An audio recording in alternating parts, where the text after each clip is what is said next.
CHOOSECOLS and CHOOSEROWS, they are sisters as well. And let's see some examples here.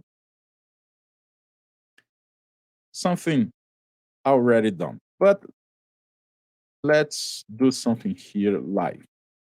I have this area, it's beautiful with all the colors, all right, but I want to choose some specific font, some specific columns. I will select all the range, then write down 1.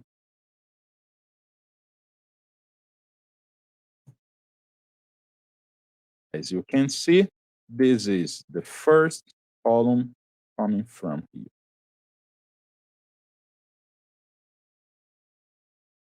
1800, 1600, 2000, and the others. We don't really need the numbers here above. This is just to make it easier to double check. I will put some gray color here. We don't need them. But the cool thing, the coolest thing that I believe it's on this function is the possibility of doing this here. For example, 7.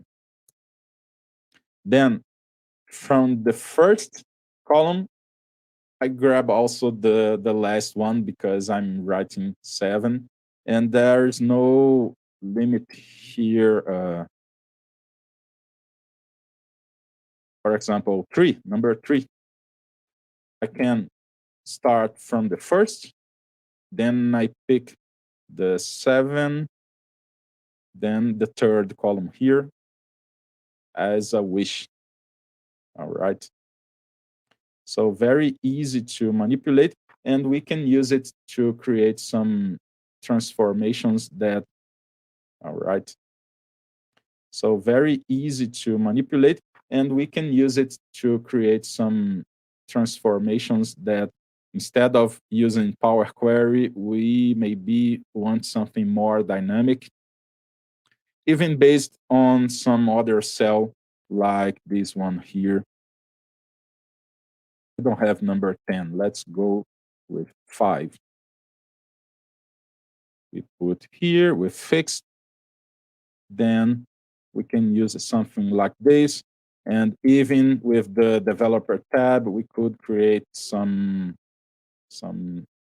scroll bar to change the number, and then we create something dynamic. For example, here,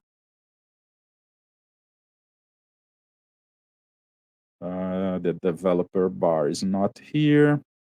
But let's, oh, it's here, it's here.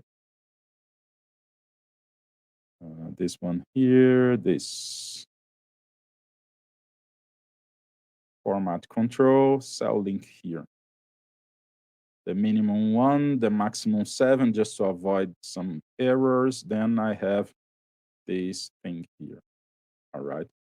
Yes, we can use pivot tables with some slices and all kinds of ways to control this here. But the cool thing is that we feed the CHOOSECOLS with this number, and then we have some dynamic result here. Of course, for a chart is ugly, I should spend some time formatting, fixing the axis and other stuff, but the focus here is the CHOOSECOLS, all right? The same concept applies to CHOOSEROWS. Empty cells, somebody's asking about empty cells. This is specific to choose numbers or data from a column, all right?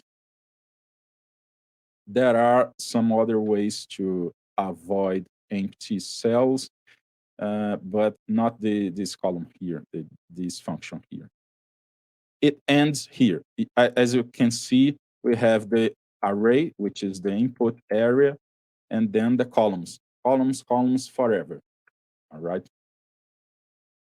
We don't need VBA to do that, but we can use it. All right. So I have the choose columns here, the choose calls we have done here. Then I have the choose rows, which is the same concept. But look what I'm doing here now. Some more creative example to put all the rows on the reverse order. You see the numbers coming here, 600, then increasing up to 6,000. All right. Here is the opposite. I'm choosing all the rows based on a negative sequence, which is here. By the way, speaking about new functions, I have here, I cannot zoom in properly, but I'm just selecting the sequence and this number 1 here, and I can visualize a preview of this result. All right. So -1, -2, and all these numbers here that I can produce here. All right.